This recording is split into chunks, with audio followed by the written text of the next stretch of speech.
السلام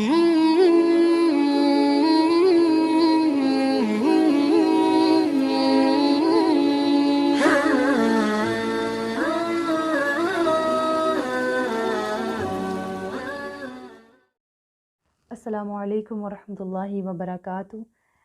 کیسے ہیں آپ سب؟ میں امید کرتی ہوں خیریت سے ہوں گے انشاءاللہ۔ انشاءاللہ آج ہم اللہ تعالیٰ کے ایک اور خوبصورت نام الجبار پہ غور و فکر کریں گے۔ اور مجھے سب سے پہلے یہ بتائیں کہ آپ کو الجبار ورڈ سن کر کیا فیل ہوا؟ کہ اللہ تعالیٰ بہت جابر ہیں، اللہ تعالیٰ بہت عذاب دینے والے ہیں، اس لیے اللہ تعالیٰ نے اپنا نام الجبار رکھا۔ الجبار میں کیا معنی آ جاتے ہیں کہ وہ ذات جو تمام کاموں کو درست کرنے والی ہے۔ ہم الجبار کو اب ایک سینس میں لیں کہ اس میں کیوں اتنی جبر والا ورڈ آتا ہے، جابر ورڈ آتا ہے۔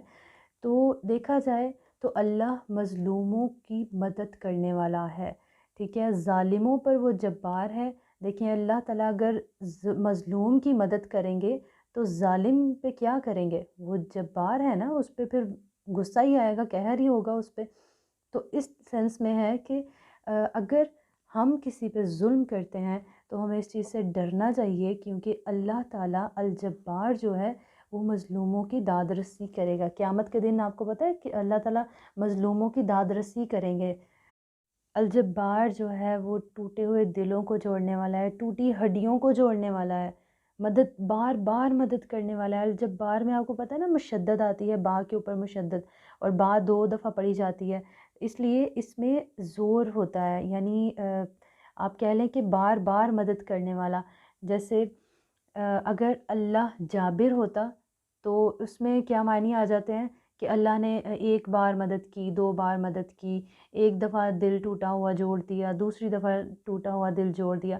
لیکن الجبار جو ہے، اس سے آپ کو کیا پتہ چلتا ہے کہ اللہ جابر نہیں ہو سکتا، کیونکہ وہ تو بار بار ہمارے ٹوٹے ہوئے دل جوڑتا ہے، اور ہماری ٹوٹی ہوئی ہڈیوں کو جوڑتا ہے، ہمارے ٹوٹے ہوئے گھڑوں کو جوڑتا ہے۔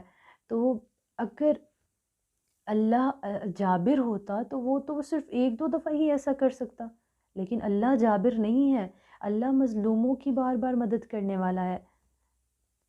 اللہ تعالیٰ کاموں کو درست کرنے والا ہے، اصلاح کرنے والا ہے۔ اگر ہم اپنا محاسبہ کریں تو ہمارے جب کام خراب ہوتے ہیں تو ہم کس کے پاس جاتے ہیں؟ ہم جاتے ہیں اللہ کے پاس ڈائریکٹ، الجبار کے پاس جاتے ہیں۔ وہ تو ہمارے کام درست کرتا ہے نا، اصلاح کرتا ہے۔ ہمارے گھر اگر ٹوٹتے ہیں تو وہ جوڑتا ہے، اگر ہمارے کاروبار ٹوٹتے ہیں تو وہ ان کو جوڑتا ہے۔ آپ نے کبھی سنا ہے کہ گھر ٹوٹتے ہوئے بچ گیا، ٹوٹتے ٹوٹتے بچ گیا؟ تو یہ کون کرتا ہے؟ یہ الجبار کرتا ہے۔ کاروبار خراب ہوتا ہوتا بچ گیا تو کیا یہ کون کرتا ہے؟ یہ الجبار کرتا ہے۔ اور ہم کیا کرتے ہیں؟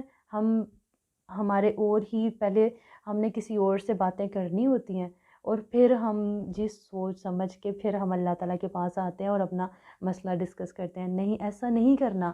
اگر ہمیں پتہ ہے کہ ہمارے ان سب مسئلوں کا حل اللہ کے پاس ہی ہے تو ہم کیوں دوسروں کے پاس جائیں؟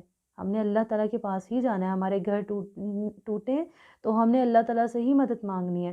وہ دیکھیے گا اللہ اگر ہڈیوں کو جوڑ سکتے ہیں، آپ بظاہر دیکھیں تو ڈاکٹر مرہم پٹی کر کے تو وہ یہی ہمیں شو کرتے ہیں نا کہ ہڈی جڑ جائے گی، لیکن اس ہڈی کو جوڑنے والا کون ہوتا ہے؟ وہ اللہ کی ذات ہی ہے جو اس کو جوڑتا ہے۔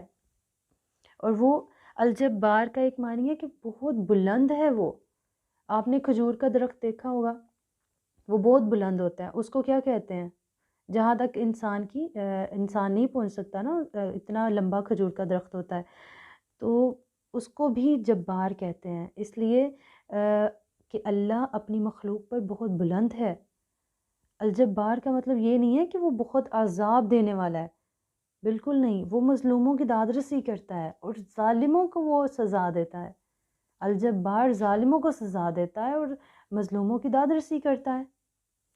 ہاں، وہ الجبار اس طرح سے بھی ہے کہ وہ اپنے رولز کو منواتا ہے، اپنے رولز کو منواتا ہے وہ۔ اب ہم کسی اور کنٹری میں جائیں تو وہاں کا جو گورنمنٹ رولز اینڈ ریگولیشنز ہوں گے تو ہم ان کو جا کے مانیں گے نا، کسی کی کنٹری میں جا کے ہم ان کو فالو کرتے ہیں۔ نہیں تو وہ آپ کو نہیں رہنے دیں گے وہاں پہ۔ تو اسی طرح اللہ تعالیٰ اپنی ہی کائنات کو بنائی جس نے، اس میں کچھ رولز اور ریگولیشنز رکھے ہیں اس نے، اور وہ کہتا ہے کہ انہیں مانو۔ اس طرح سے وہ الجابر ہے کیونکہ اس کی کائنات ہے، وہ کچھ بھی کر سکتا ہے، وہ جو چاہے گا وہ ہوگا اس کائنات میں، اور جو وہ نہیں چاہے گا وہ نہیں ہوگا۔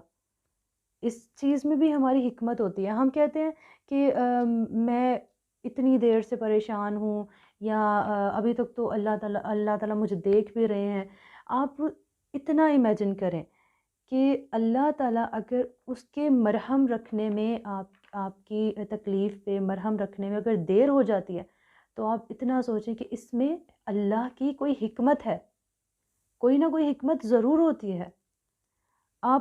اگر آپ کو اپنا دکھ بہت بڑا لگے نا، تو ایک دفعہ آپ صلی اللہ علیہ وسلم کی زندگی کو پڑھ کر دیکھ لیں، ان کی زندگی کو پڑھ کر دیکھ لیں، ان کی حالات زندگی پڑھ کر دیکھ لیں، مکہ والوں کا ظلم پڑھ کر دیکھ لیں، طائف والوں کا ظلم پڑھ کر دیکھ لیں، انہوں نے کتنا ظلم کیا اللہ کے نبی صلی اللہ علیہ وسلم پر، ان کا کتنی دفعہ دل ٹوٹا، اور ان کا دل کس نے جوڑا؟ کس نے ان کی دادرسی کی؟ اللہ نے۔ جب طائف والوں نے آپ صلی اللہ علیہ وسلم پر بہت ظلم کیا، تو وہ کس کے پاس گئے فوراً؟ وہ اللہ کے پاس گئے، اللہ تعالیٰ سے مدد مانگی، اللہ تعالیٰ سے دعا مانگی۔ اللہ تعالیٰ فرماتے ہیں کہ قیامت کے دن ایسے لوگ جو دوسروں پر ظلم کریں گے، جو جبر کریں گے، وہ جہنم کے ایندھن بنیں گے۔ اور قرآن پاک میں بعض جگہ الجبار کا ذکر آتا ہے۔ دنیا میں جو جبار بنے گا وہ اللہ کی رحمتوں سے دور ہو جائے گا۔ الجبار صفت جو ہے وہ صرف اللہ کے لیے ہے، وہ انسان کے لیے نہیں ہے۔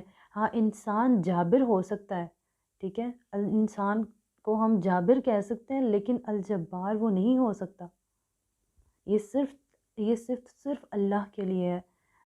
جزاکم اللہ خیر۔ السلام علیکم ورحمۃ اللہ وبرکاتہ۔